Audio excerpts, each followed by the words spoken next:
Scoot Henderson has been a disaster. Originally, when Scoot was coming into the NBA, there was a ton of hype and excitement around his name. He was seen as an extremely talented player that was capable of doing a lot of different things, and fans were extremely excited to see how his game would translate to the NBA level. But so far throughout Scoot's young NBA career, unfortunately for himself and the Portland Trailblazers, he's completely not lived up to expectations, and there's been times where he doesn't even look like he belongs in the NBA. But quickly, before we get the video started, for those of you who may not know, I'm JuicySports. I make opinionated NBA content, and if you guys enjoy videos similar to this, hit that subscribe button, that like button, and that post notification bell. I also want to quickly mention that I recently started up an MMA channel, and if you guys are interested in that, the link will be in the description. But anyways, let's get into it.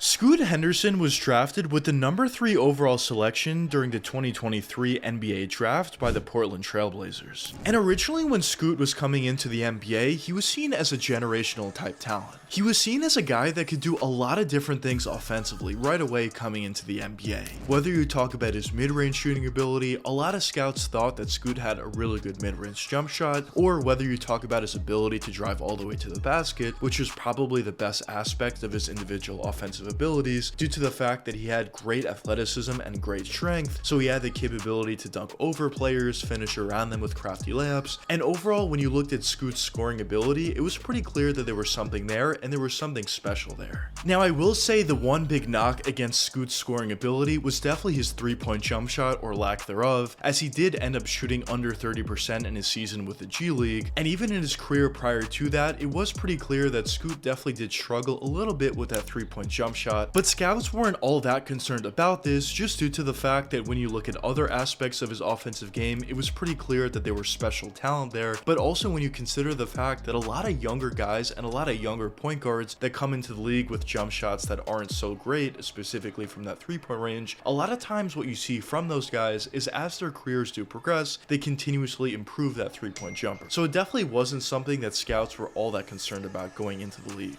But another great thing about Scoot Henderson was besides that scoring ability, he also had a really nice capability to facilitate for his teammates. As scouts saw Scoot coming into the NBA as a true point guard out there, a guy that can run the pick and roll or pick and pop offense and find open guys, or just run a traditional NBA offense in general and know where his teammates are out there and have the right basketball IQ out there to find open guys for easy looks. So when you looked at Scoot's game from top to bottom, it was pretty clear that there was a lot to love about this guy's game. But a question that some of you may be having at this point is what went wrong? Why was Scoot able to look so great coming into the league, but so far throughout his short NBA sample size, he looks completely different? Well, in my opinion, I think it comes down to a couple different factors. Now, the first factor that I want to touch upon is his overall lack of experience. Because although Scoot did look extremely well before coming into the NBA, and although we are seeing more and more of these younger guys play extremely well right away, whether you talk about a Luka Doncic, Zion Williamson, John Morant, some others as well, at the same time we do need to understand as fans that even though these guys look so great before coming into the league, it doesn't necessarily mean that as soon as these young guys come into the league, they're going to be playing at an extremely high level right away, and they're going to live up to expectations right away.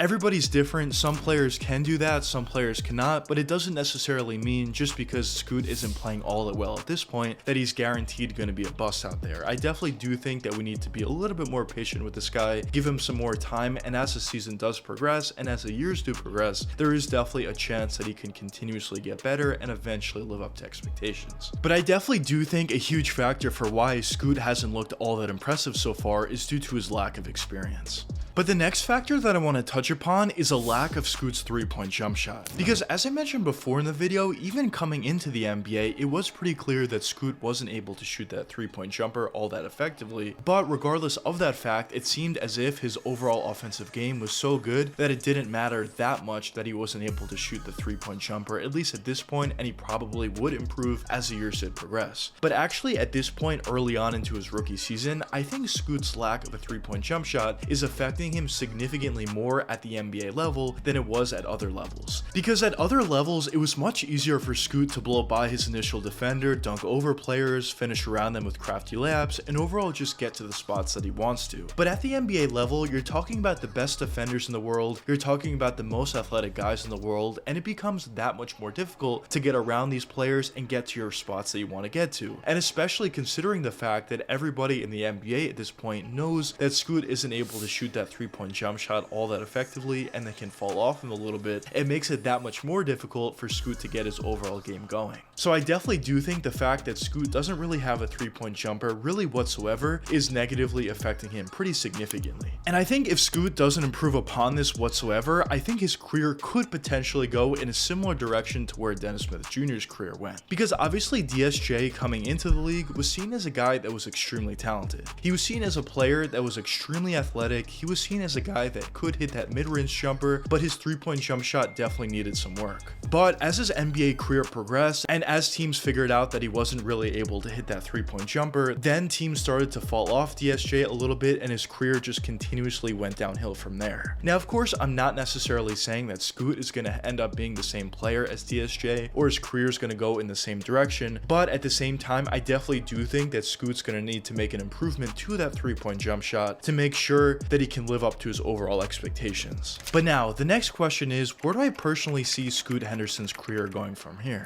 Well, I think it's pretty clear that his career is not off to a great start. A lot of those things that I mentioned before in the video, and a lot of those things that people were expecting him to have coming into the league just really haven't been there as of yet. But also, as I mentioned before in the video, I do think a lot of that could be attributed to his overall lack of a 3-point jump shot and his overall lack of experience. And I think as his career does progress, there is a real chance that Scoot will continuously improve his game. And I would probably say a big tell to where Scoot's career is going to go really throughout the long-term future is going to be to see how he ends up finishing this season. If Scoot's able to finish out his season pretty strong, or relatively strong at least, I definitely could see that as a real turning point for his career, and I could see him consistently improving his game season after season. But if Scoot isn't able to finish his season strong and his rookie year ends up turning out to be a wash, I definitely do think at that point it would be a little bit concerning of where Scoot's career would go from there. But if I had to make a prediction at this point, I would probably say that Scoot is not going to live up to expectations, but at the same time, he's not going to be a horrible player out there. I could definitely see him being a relatively successful guy. I think he definitely does have a lot of great abilities, like his great athleticism, his great ability to finish around the basket, his decent passing and playmaking ability, his mid-range jump shot. There is too much positive to his game for him to be a complete draft bust and be a guy who's completely irrelevant in the league. I do think there is a lot of talent there, but at the same time, unless he completely fixes his 3-point jump shooting issues, I do think it would be very difficult for him to have a very successful career and truly live up to his expectations that he had coming into the NBA. But I guess only time will tell what does end up happening for Scoot Henderson.